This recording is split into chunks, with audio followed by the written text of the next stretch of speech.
a formal introduction for our monthly subscriber Q&A. Hello, everyone. Oh my gosh, I missed you guys. I'm so excited to be married. Nicole said, you get casual Ramones, Brandi, on a Saturday. Nicole said I had a post-wedding glow when I saw her yesterday when we taped the Sunday show. So we'll see if that wears off. It's sort of like a weird high. And then I had so much, what do you call it? Not enthusiasm, not momentum, whatever it is, where I was just like, go, go, go, go, go for a week. And then as soon as the wedding happened, Mike and I, we went for 2 days to Salish Lodge and slept because it just hit me like a train. Oh my gosh, so good to be with you guys. So I already have some questions that were pre-posted. If this is your first chat, you know the drill. I'll go for 45 minutes, an hour, or until you guys run out of questions. And you can post your questions in the YouTube chat if you prefer, or if you post them on Patreon or Locals, I'll see them there as well. I'm sure I'll have some wedding questions. I'm happy to answer them. Keep looking at photos. I'm like, man, I'm sad it's over. Carol says, Brandi, you're a workaholic. You should be relaxing on your honeymoon. There is no rest for the wicked, and there's no rest for the self-employed. So I can only take so much time off. All right. And by the way, holy moly, we missed a ton of news this past week. So it's like tomorrow is going to be a jam-packed show because there's so many things I want to fit in. I mean, the arrest and the string of attacks on elderly Asian Americans in Seattle and a court hearing related to those that just, I think, is proof of everything we've been talking about juveniles and crime. I mean, for the love, they arrested someone for Tupac's death when we were gone. So there's just so many stories to get to. So yeah, tomorrow's going to be an absolutely jam-packed show.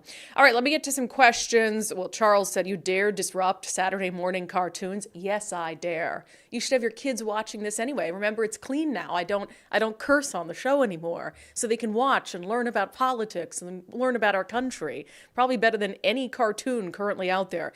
Hugh said, Brandi, did you see that Times op-ed written by the victim's advocate who quit, disgusted by a system skewed toward perps? I sent you the link. Nicole, let's get this woman in your studio. I have not.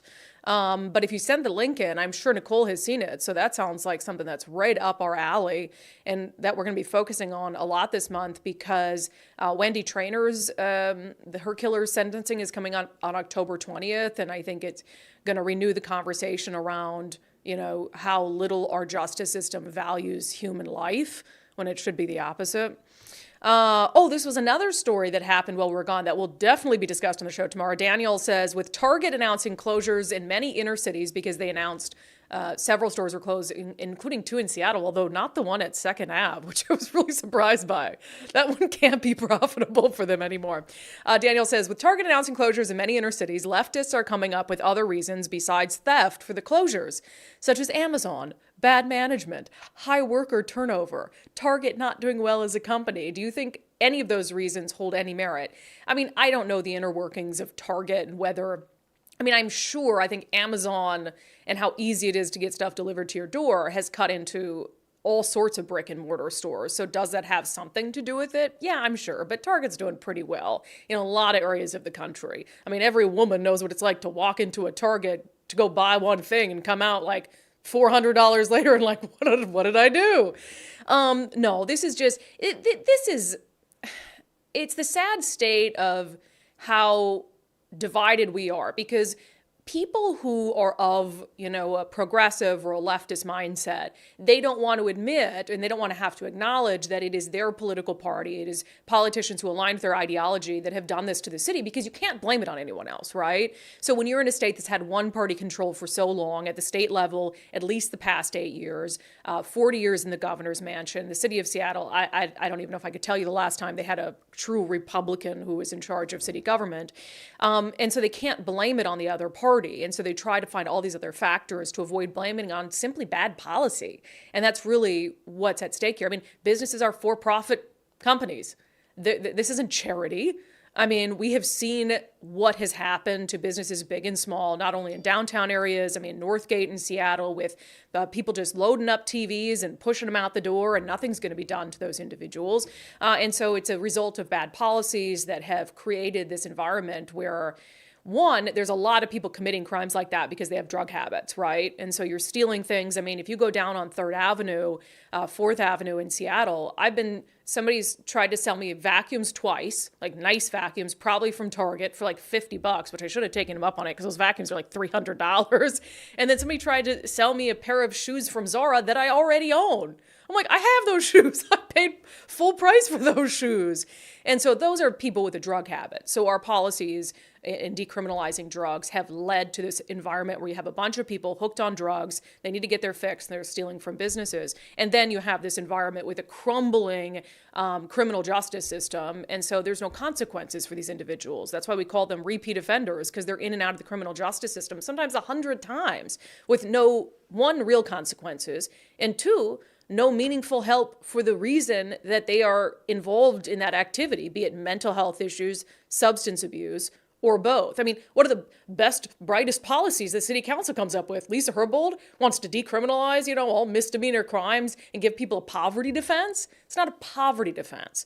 What they have is a drug addiction that's holding them, yes, in poverty, but it's not caused by, I'm just simply poor. Stupid stuff. But that also leads me into another story we missed while I was gone. I was going to list all the things that we missed while I was gone, but I went blank because I've been gone for a week and apparently forgot how to do my job. But Kyle T brought it up, and that is have you seen that Fox News story?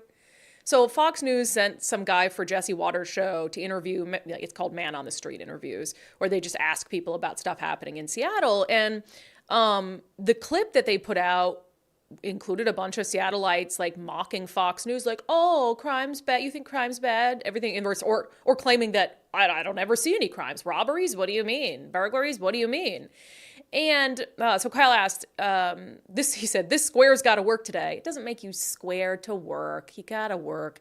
I'm curious what your thoughts were on the Fox News broadcast showing how firmly Seattleites have their heads buried in the sand regarding crime. Is there any hope these people will see reality, or are they just a lost cause at this point? Yeah, this was one of the most infuriating clips I've seen on two fronts. And I sent out a tweet about it because a lot of the reaction to it in Seattle was mocking Fox News, where I was like, okay, yes, was this some like doofus man on the street story that was meant to be red meat for a Fox News audience? Of course. However, it is equally embarrassing to have Seattleites pretend like we don't have a crime crisis, that we don't have a drug crisis. And I think there was one who was saying, people aren't just walking up to people, victimizing them on the street. Ina Kwan, do I have to remind you of the pregnant woman who was murdered? Do I have to remind you of the string of violent attacks on elderly Asian Americans that police just made arrests on? And I could go on and on and on. So yeah, to have your head buried in the sand because you want to dunk on Fox News, that's all that's about, is they see, this Fox News guy, in from New York. And yeah, he probably wants to do a story. And I don't know what was on the cutting room floor. Fox could have had a lot of thoughtful responses from Seattleites that they just decided to leave out to make Seattleites look totally stupid or highly ideological. I don't know. I wasn't part of the editing process for Fox. There's a lot of options there.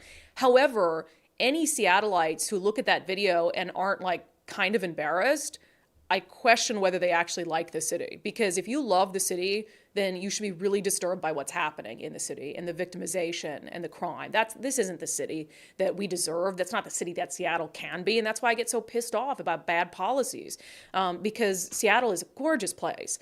And it really just needs courageous leadership in order to get back to what it can be and to move forward and live up to its potential. Let's see. H says, good morning, Mrs. We're driving to Yakima to visit my father-in-law in the nursing home, hoping to be able to listen today. Have a great weekend. Well, H, if you're driving and you're listening, I hope you have a great weekend too and a great visit with family. E says, okay, let's get to the seriously important news. Besides the obvious, marrying the love of your life, what are your favorite wedding week, pre-wedding day, and wedding moments? The photo you shared of Mike kissing your cheek brought tears to my eyes on how happy and content you look. Absolutely stunning photo.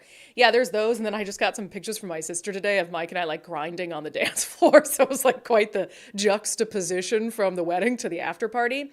I would say pre-wedding week. I mean, the wedding week in preparation was really like a blur, but my family coming into town, especially my sister and my brothers and my mom and my aunts and uncles, Them coming all that way was so meaningful to me, and seeing them out here. Some of them have never been out here to visit in terms of my extended family. And so seeing them out here and getting to, tell them all the fun places to go and beautiful things to see, that was really, really one of the most meaningful aspects. And I had high school friends come out, one of whom I hadn't seen in years and years and years, Michael and his wife, Victoria. My dear childhood friend, Michaela, and her husband, Kevin, came out from Minnesota. So that was, I think, just the most wonderful thing. And then pre-wedding day, just watching my dogs have fun around a bunch of people. Oh my gosh, they were exhausted after the wedding, but they were just part of the whole thing. And then, so we took our dog, Mackenzie, to the vet yesterday or 2 days ago because she's having this kind of back issue and we just wanted it checked on. And she gained like 7 pounds from the last time we had her in. And I guarantee 5 pounds of that is strictly wedding weight because they were at the dinner, right? So they were just navigating the tables, visiting all their best friends. And I'm sure everybody gave them food. Let's see here. Kathy says, okay, Brandi, how many voters do you think will vote who are not legal citizens? I have no idea. Couldn't even give you a guess. Matthew Cook, but welcome, Kathy, to your very first subscriber live Q&A. I noticed that it was your first one. I'm glad you could join us. We've been trying to kind of do them different times of the day, different days, weekday, weekend, morning, evening, to make sure everybody can kind of get in.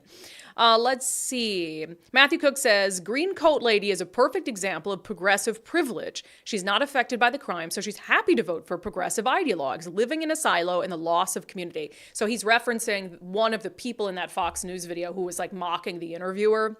So man on the street interviews, by the way, when I started at Fox 13, I told my boss at the time, Erica Hill, and I was kind of in jest because I couldn't tell her, like, this is what I will and will not do. But I told her I didn't want to do any man on the street interviews. That was like part of me accepting the job because man on the street interviews are so worthless to me. Man on the street interviews are what you do as a journalist when you don't have any actual meaningful coverage of an issue. You're like, let's just go out and find random people on the street who probably are only hearing about this issue for the very first time and ask them what they think. Like, what does that add to a story? What does that add to our understanding of a story? Now, there are certain really creative uses of man on the street interviews that are perfectly fine. I did a man on the street interviews once, and it was actually pretty hilarious. I should find the video where when Jay Inslee was running for president, I took a picture of Jay Inslee out on the street asking people, do you know who this is? And like almost no one knew who it was in our state. And then we had our affiliate TV stations in swing states take a picture of Jay Inslee out and ask people, do you know who this is? And no one knew who he was. And it was actually kind of funny. But okay, Matt says, where's Nicole? Probably taking the day off. Matthew says, what does your shirt say? It's a Ramones shirt. Okay, H, I hope everyone watches Tucker Carlson's interview with Ken Paxton, eye-opening for sure. I have not seen it. Ken Paxton, that's not the,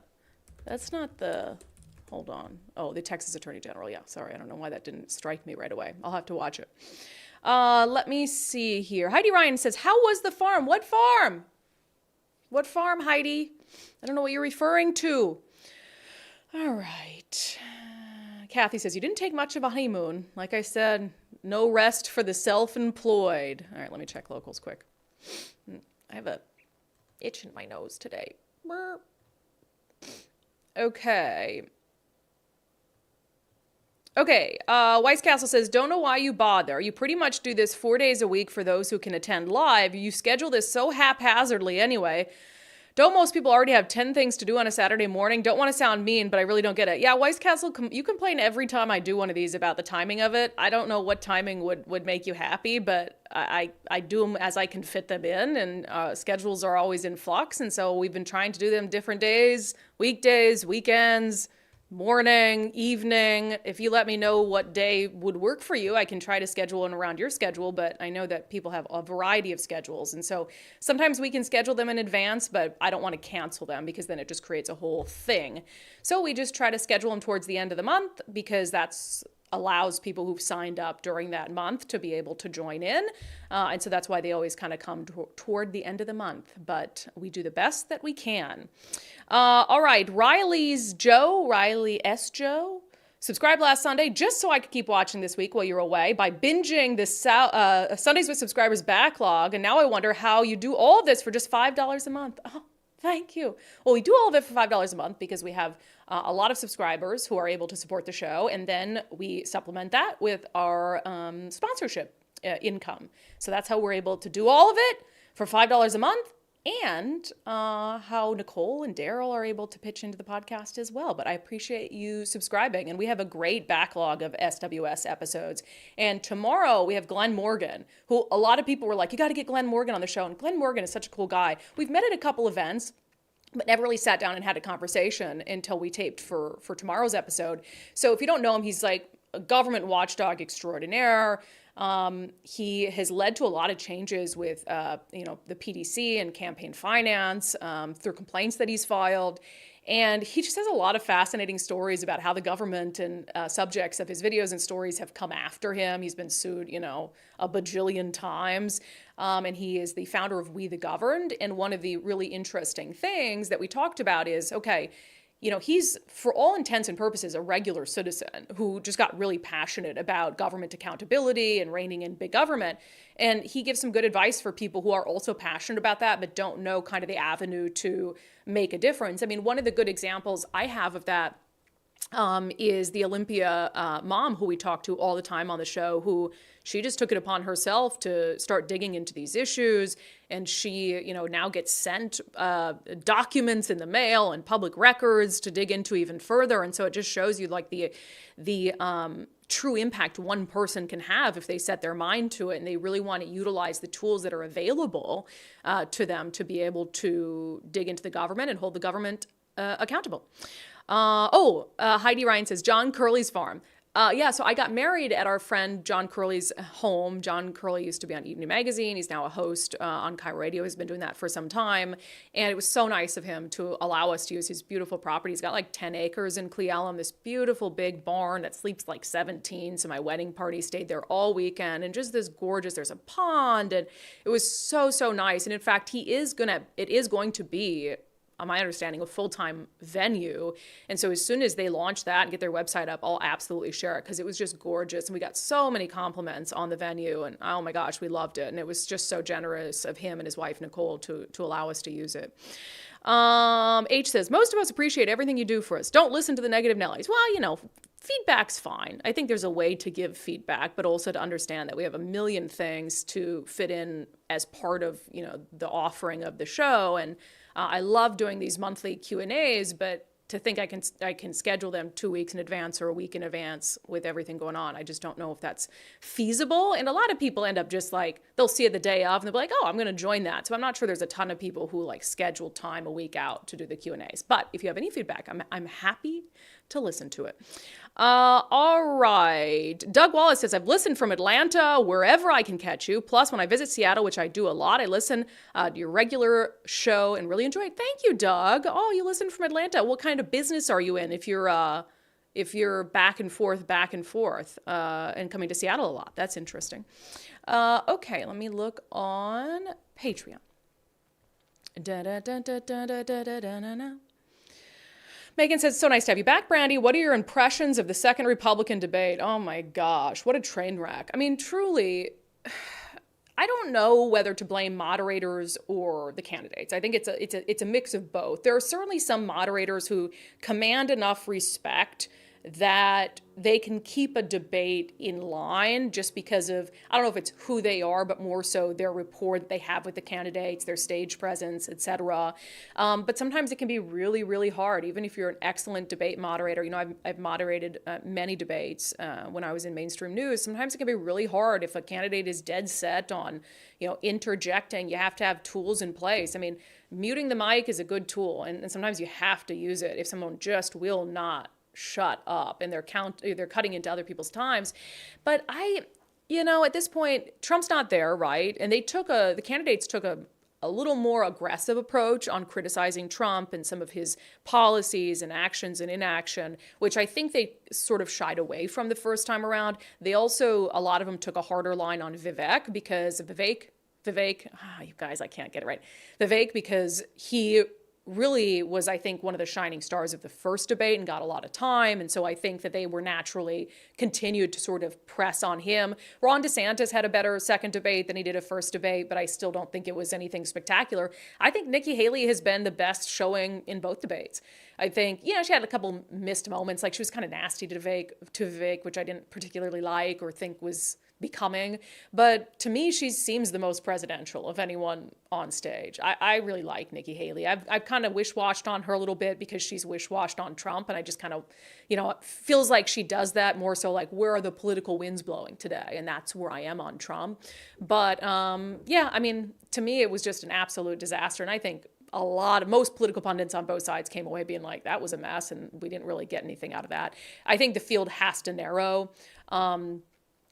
Because or else you can't get any meaningful conversation. When you have that many people on stage and you're all just you're on these tight time limits and you're just trying to get something in, of course there's going to be people who are talking over each other, attacking each other, trying to get any time that they can. So hopefully by the time the next debate comes around, you're going to have more people who haven't qualified for it. And then we can have an actual look at some potential candidates who could go up against Donald Trump.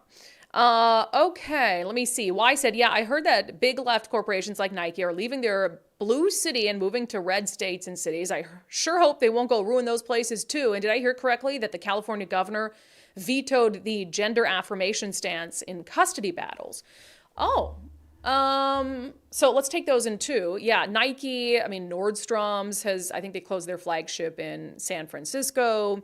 And I do think that those are companies that have really leaned into the woke ideology and, celebrated. So here's the thing. Let me try to explain how I feel about companies in this. Like, this is an issue that I really get frustrated with. So just as an example, when there was like a couple years ago where I was on this list of like top 5 thinkers in Seattle, right? And I was like, oh, that's nice. And then I read it and in my little blurb, it was like, yeah, she's a thinker, but like she's also, fringe, or controversial. And then one of the other people on the list of top 5 thinkers was Nikita Oliver, who's like a police abolitionist who ran for mayor and lost, but like encouraged the takeover of Chaz Chop. And her little blurb was glowing. And it's like, so in Seattle, for instance, Nike and these corporations, they'll prop up and celebrate anything as far left fringe, doesn't matter. Like they'll lean into it. But if you're even right of center, it's like, oh, I can't touch that. Can't touch that because that's controversial. So like the far left fringies, they aren't controversial, but even someone just right of center, a moderate ideas, that's controversial. So yeah, some of these companies that have propped up some of those woke ideas and now they're leaving these cities, it's like, okay, maybe if you had used your gravitas and spoken out sooner. Nike in downtown Seattle, Nike had been a target of far left fringe activists for years, going back to the Occupy Seattle days. I remember being down there for the riots during Occupy in like 2010, 2011, 2012, or whenever it was. And that was like the first place that would get, in their anti-capitalism rant, first place that would get windows broken and all this stuff. And it's like, okay, didn't you guys learn that they're not on your side? They'll never be on your side. So who are you trying to ingratiate yourself to? And Nordstrom's, you really think those far left fringies are the ones that are shopping at Nordstrom's, buying your designer handbags, buying your designer dresses and jewelry and shoes? No. So like, who are you trying to ingratiate yourself to? It's so strange. It's such a strange business practice and a business model. So good riddance. Okay, Tammy said, thank you for sharing your gorgeous wedding photos with us. We, Wendy Trainer's family, are so very happy for you and Mike, Tammy. Thank you, Tammy, so much. And I know that I'm going to be chatting with you guys at some point this week about the upcoming sentencing, and we'll be talking about that more on the show. Beth says, can we add questions here? Yes, indeed, Beth. You can add them on YouTube. You can add them in the comments on Patreon, and I just go back and forth between the two. Barbara Morrison says, are you planning to have Dave Reichert back on anytime soon? I'm very interested in helping him here in Thurston County. Yeah, I think we've put in a request for a couple weeks from now when he's having his campaign kickoff. And I am seeing them slowly start to amp up their social media presence and websites and stuff. And so, yeah, I hope that happens a little faster. Sammy Bird's social media is just far superior to Dave Reichert's, which social media doesn't win elections. I think that's important to note. If social media won elections, I've said it before, Carrie Lake would be the governor and of Arizona, and Lauren Culp would be the governor of Washington. Social media doesn't win elections. No matter how much or how active you have of a social media base, it doesn't win elections. You have to be out there. You have to be talking to people. You have to be doing a lot of the work that isn't seen, that isn't covered on the news, that isn't seen on social media. So social media is not the end all be all, but it is helpful to have people out there who are sharing your message and all of that. So Kristen says, received my Common Sense t-shirt. Thank you for ordering shirts that weren't made in China. Yes, the t-shirts, and I'll end up putting information about the companies, because the hats were made down in Tacoma and the t-shirts were made up in Snohomish, and we like them, very soft. And by the way, if you have ordered something, I think we have all our orders shipped as of yesterday. If you ordered anything after the wedding, so like the 23rd or after, then we shipped them yesterday, because we weren't here shipping stuff. But me and Nicole, we're just two girls trying to make our podcast dreams happen. We sit in here and we pack every order and do all that. So if you got a shirt, we put it in that box for you. Let me see here. Hold on, I'll go back to the YouTube chat quick. Okay. Oh, Matt says, they've been targeting Nike since WTO. Yeah, I just wasn't here for WTO, but that doesn't surprise me. Matthew says, that's the first time Thinker and Nikita Oliver have been uttered in the same sentence. Yeah, I haven't said this publicly, and I probably won't until it comes out, but so the Seattle Magazine asked to do a profile piece on me, and they came here, sent a reporter who interviewed me for 3 hours, and I was really, really suspicious of the motivations, because again, anything even right of center in Seattle is taboo. And if they don't do a hit piece on me in Seattle Magazine, the lefties on Capitol Hill will burn it in the streets. So I don't know what to expect. The reporter was very, very nice. I could tell that she'd taken some time to listen to the show and form her own opinions. But apparently there's a profile piece coming out on me in Seattle Magazine in their November issue.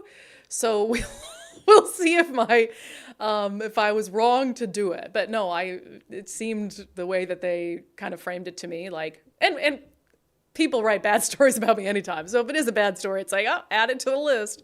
But anyway, Kathy said, I'm waiting for a sweatshirt. Yeah, we were actually working on some winter stuff. I've got a little toque, you call it a little hat, but we're working on some different designs for winter stuff. So we're working on it. Let me see here.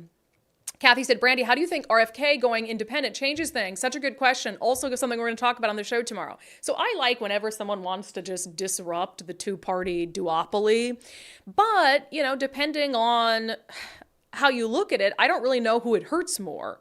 Because I don't know that there's a lot of Democrats who actually support RFK, and the Democrat spin machine has been out in force against him. But I like that and this is the report, that he's going to launch an independent bid for the presidency, because Democrats won't let there be an actual contest. They won't let there be debates. And I'm firmly against that, because you're limiting the options of voters when you do that.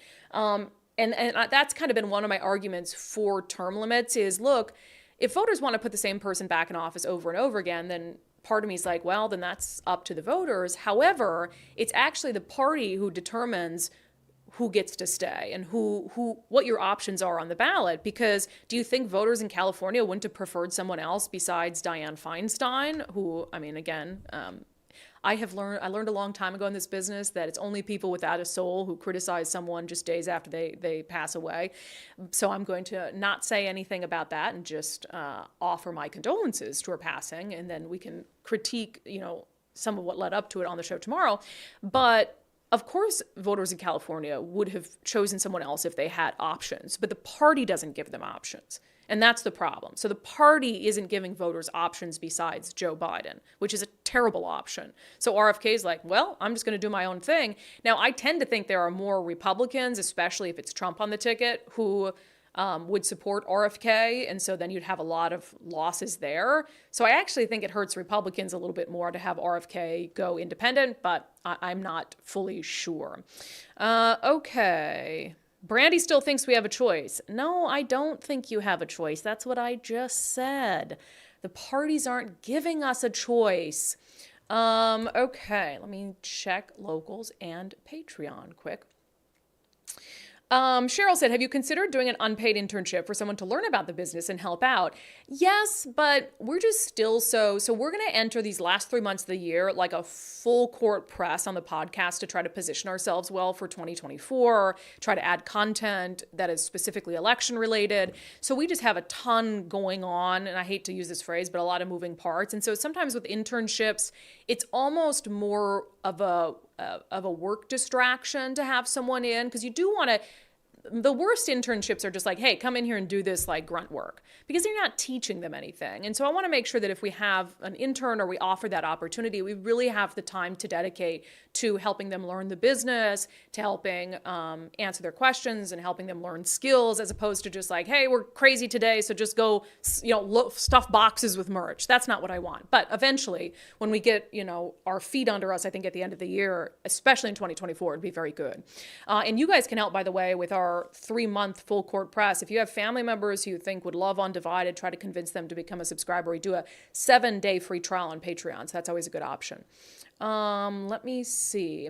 Rachel says, Brandi, what are your thoughts on RFK running as an independent, which I just offered? And where is Dave Reichert? I saw a big Semi-Bird campaign sign along Highway 2 going over Stevens Pass last weekend. Yeah, I think, so again, I kind of go back to, if not only just social media, but if campaign signs equaled votes, then Lauren Culp would be the governor. His campaign signs were absolutely everywhere, but that doesn't equal a governorship. And Semi-Bird, frankly, needs his name out there more. People don't know who he is. No one knows who he is. And so he needs to spend more money on signs. He needs to spend more time on social media. And Dave Reichert, he still does, but he probably has $15 million worth of name recognition that he's built up over time. And so I think it's okay that Dave Reichert's getting a little bit of a slower start, because he has so many people who already know who he is. And I do know that he's been holding a lot of events. They just haven't kind of segued that into turning them into social media videos or getting campaign signs and stuff out. So hopefully that ramps up soon, but I don't think it's the end of the world for Dave Reichert that Semi-Bird is so far out on that stuff, because he needs name recognition. He has virtually none. And that's problematic. It's really hard to win a statewide race without that. Let me see here. Rachel says, RFK is going to garner the votes from all of the people who were forced to take the jab. Yeah, some of them for sure. Let me see here. Let me go to locals.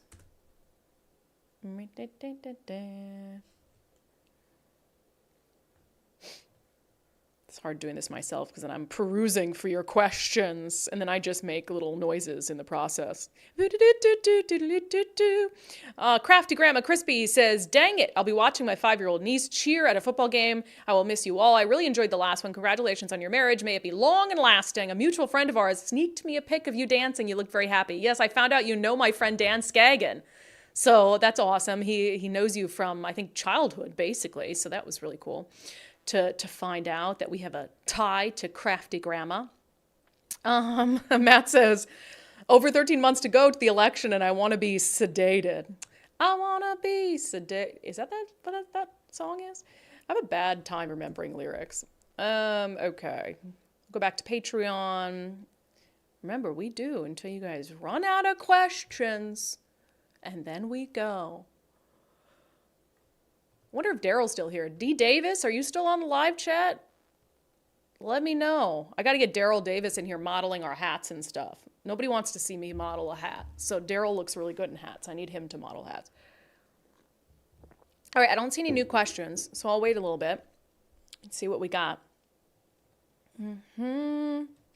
Yeah, we had a lot to cover on the show tomorrow. Oh my gosh, so many things, which makes it easy because then we're not digging for content and stuff. But holy moly, a lot of stuff happened while we were gone that were just so in line with things we've been talking about too. Again, the arrests of those, and they were in their 20s, but most of them were adults. There was one 16-year-old, but the arrest of the people who've been doing that string of attacks on elderly Asian Americans.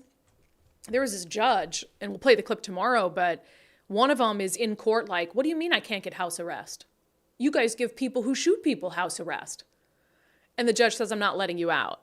So good for the judge, but that's what I'm talking about. These kids don't think there's consequences. They watch the news, they know. They're like, oh, this guy, fellow gang member or whatever, he was shooting at someone. They gave him house arrest. So he's in there like, what do you mean I, attacked many elderly Asian Americans? And what do you mean I can't get house arrest? this is the mindset. So until we have judges send a message that no, you can't go out and commit violent crime in the community and expect to sit at home with an ankle monitor. Until we have more of that, you don't think that they'll go out and now they'll tell their friends like, hey, Jimmy or whatever his name is, he's sitting in the King County Jail, no bail. So yeah, if you do this and you get caught, you're not going to be out on house arrest. You're not going to be hanging out with your friends. You're going to be in the King County Jail, no bail. That's what we need. So I don't know. I got to look into who this judge is, but at least I don't know about his previous rulings, but at least this one was good. Denise said, no Gadsden hats at the wedding. No, there weren't any Gadsden hats at the wedding. Although I'm shocked my older brother didn't wear a Trump shirt just to like trigger the rest of my family. It's interesting because my older brother's like diehard Trumper. And then I would say my other brother and my sister were all just sort of like borderline libertarians. And my mom is like a Bernie bro. She thinks she's a Democrat, but I'm not really sure. I think if you plopped her in downtown Seattle, she absolutely would be like, I'm not a Democrat anymore. So, all right, let me see. Matt says, the previous week, you and Nicole both wear crop top undivided tees. Are you the biggest customers of them? No, people have been ordering our crop tops. I know that it's a laughable thing. Nicole said, don't do crop tops. Nobody will buy them. And then nobody had been buying them. But occasionally I get an order in for a crop top tee.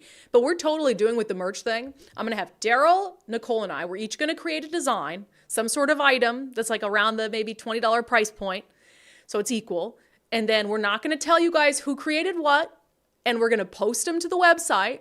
And we'll see which one sells best. We'll see who has the best taste, because Nicole thinks she has the best taste. She does. And I'm not so sure of that. I mean, the crop tops were a mistake, okay? The crop tops were a mistake. However, I really think that I have a good idea for the next one. The Make Common Sense Great Again hats, the red ones, they sold like wildfire. We're almost sold out of them. I think we got like 25 left. So those were my idea, okay? So there, Nicole. Okay. Let me see here. Kelsey said there's a tent city in Bremerton behind a Starbucks in a neighborhood. Someone put up a sign with the mayor's face on it with a clown nose and said, welcome to Wheelerville. Didn't the mayor of Portland, didn't he resign? Didn't that happen while we were gone too? Oh my gosh, you guys, I'm so sorry. Portland mayor, I know that the police chief did. Oh, he decided not to run again. Is that what it is? Okay, that's different. That's much different. Okay. Sally, do you think Governor Newsom will follow through on his claim to appoint a black woman to replace Senator Feinstein? Yes. However, he said that he's not going to appoint anyone who's actually running for the job. So it'll be just a 1-year-long appointment. So he can be like, I appointed a black woman to the Senate, but then she's out of office in a year when the actual election happens. So again, it's performative politics at its finest. Let's see here. I just walked by a car with a Robert F. Kennedy sticker down on Elki. Oh, I'm shocked that hasn't been torn off yet. Mike and I were in downtown. We had to run an errand Wednesday. I think it was Wednesday. And I'm like genuinely terrified to park my car down there with my Common Sense 2024 Undivided Pod bumper sticker, because if somebody knows who it is, I'm going to come back to broken windows and not even anything stolen, just somebody smashing them in. So I'm surprised that bumper sticker has survived on Elki Beach. Okay. Oh, Matthew says, I asked you about your journalism school experience and the current state of journalism school at the beginning. Oh, let me go back and find that question quick, because I did see that. And now what was your experience as majoring in journalism? What are your thoughts on the current state of journalism schools and the brand of activist public journalism being taught? So I don't think journalism school is necessary. As someone who incurred like $40,000 a year in student debt to get a degree in broadcast journalism, I don't think it's necessary. I actually think a better route, if you want to pursue journalism, is to find area of interest, so politics, the economy, whatever it is, and carve out an area of specialty and expertise for yourself. And then you can segue that into a career in journalism if you choose. But I think that that's a much better use. So for instance, if I had known I'm going to be interested in covering politics, and so let me get a degree in political science and maybe a couple minors in something or a minor in journalism, and then, then you have, I think, more things open to you, because there's a lot of places you could take a political science degree, and there's not a lot of places that you could take, a traditional journalism degree. So I just don't think it's necessary. I don't think you can teach someone to be a journalist in school. Sure, you can teach them the ins and outs, what to do, what not to do, but I think you're either born with that innate curiosity and that ability to tell stories and that ability to communicate information, that desire to gather information, or you're not. There are a lot of people in journalism school who I just knew, like, you're not cut out for this. You just don't have the mindset for it. So much better to pursue some sort of area of expertise than to get a degree in journalism. But I actually also think, I always tick off my fellow journalists, TV journalists, when I say this, but I think there was a whole generation of people who just wanted to be on TV.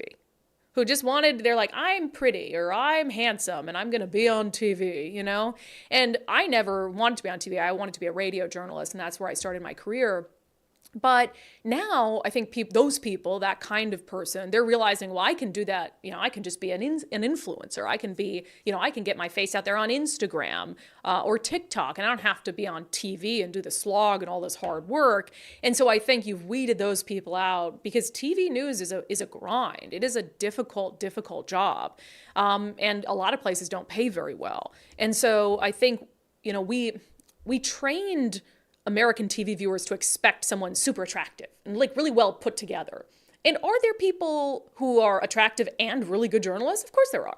But I think there are a lot of people who they just looked nice, and then we put them on TV, and then viewers were expecting a certain kind of look and a certain kind of person, where I wish we could sort of try to change the expectations, where we really have people who are incredibly knowledgeable, regardless of what they look like. I mean, we don't want slobs presenting the news, but I mean, I think if we can change that idea of, hey, we want people who are really smart, really knowledgeable, really dedicated to getting out accurate information, and what they look like be damned, I think journalism would be in a better state, TV journalism.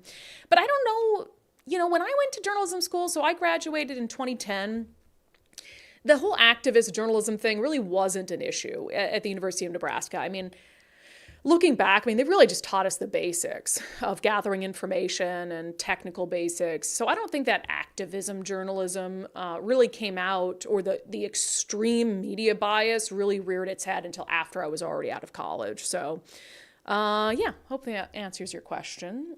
Let me see here.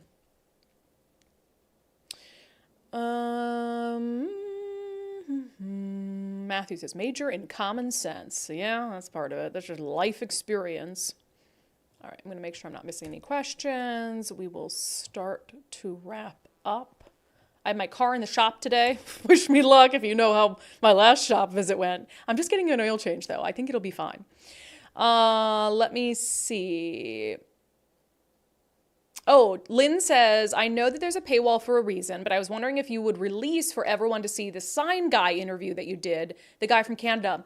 It's tough because I would say every Sundays with subscribers, somebody's like, can you make this public? And we have to have, and we want to have these benefits for subscribers to the show. So what we do, though, is you'll notice usually on Mondays, we play a pretty good chunk of the interview and then send people back to the full thing, and we'll post 3 or 4 minute clips, which is more than you'd get on traditional media anyway. So we don't really have a system right now to just pick and choose what subscriber only content that we free up. I will say that there are some platforms that they allow you to, you get like a couple free ones a month. If you're a subscriber, a couple times a month, you can share a link publicly and like use one of your free ones and make it public. So I wish Patreon would do that. I don't know if it's something that they're considering, but I totally understand what you mean. There's some great interviews we do on that show where it's like, well, gosh, we should really open this up for everyone. But, it is important to make sure that there are benefits to being a subscriber, and it just all goes back to the business model, really.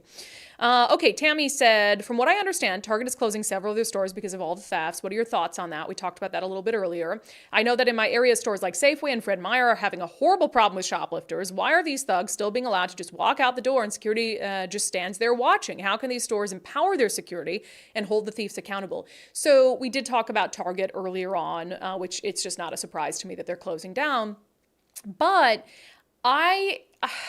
it's hard, but I tend to be on the side of the stores when they say don't intervene, because you're opening yourself up to tremendous liability. And if your security guard gets hurt, if they hurt someone else, and so I think for stores, they're looking at it as, okay, we could let a few $1,000s of merchandise walk out, or we could be in the middle of like a crime scene, an active police investigation, at a lawsuit, or whatever it is. So I actually think the don't intervene policy for private enterprise makes sense, But we need to stop it from getting to that point. Or if they could do some things that could prevent them from actually leaving the store.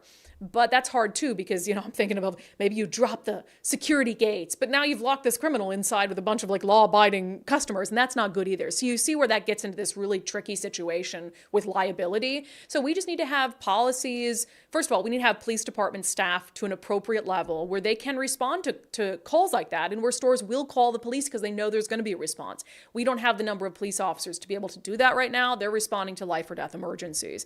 And then you do need to have the ability to have follow-up police investigations to track down these people and to make sure that there's accountability. Accountability is everything for preventing crime. Accountability is everything. Making sure, because these are, I would say in downtown Target, you probably have a handful of people responsible for most of the thefts. So if you can hold a couple of them accountable and take them out of that ecosystem, then you cut down on thefts dramatically. So accountability is really where so much of this conversation begins and ends. But yeah, it is not a pleasurable experience to be shopping in some of these stores and to see the level of, like you go down to a Bartell. Everything is locked up. If I go into Bartell for 3 things and I've got to beep every time, sit there and wait for one of their few staff members to come up, get me my razor or whatever it is, then go to the next thing and beep. You basically got to have a personal shopper come around with you and unlock all the things so you can get it. And that's just, it's no way to run a business. And we shouldn't expect them to run a business in that way. So if they close up shop, I don't freaking blame them. I wish some of these businesses would be more outspoken about what is going on. But they haven't been because they still believe that they don't want to alienate the crazy wacko left. I don't get that. And not everybody on the left is crazy wacko. I should clarify. I'm talking about the actual crazy wacko, small minority on the left. Okay, let me see here. Jill, do you think Kamala will be appointed senator to replace Diane and then Newsom appointed to VP? No, I don't.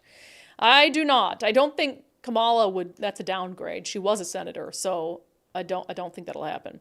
Let me see here. Robert, how about those ferries? Really poor operations and planning. Yeah. And staffing. And oh no, the vax mandate didn't have anything to do with the staffing issues. But yeah, the ferry system is an absolute disaster. And it's not just a small thing. That's a huge thing for people who live on the islands. We have, I think, the second largest ferry system in the country behind New York. And that's not just pleasure ferries. That's people who need those ferries to get off an island. And when those ferries aren't reliable, that's a big deal. And I wish people would place blame where it belongs. The fact that so many of those island communities vote blue and then vote for Jay Inslee, I'm like, you can't even live your lives the way you want to live them because the ferry system is in shambles and he's been the governor for 11 years. It's mind-boggling to me that people will find any excuse not to blame the people who have been in power for so long. It's really quite absurd.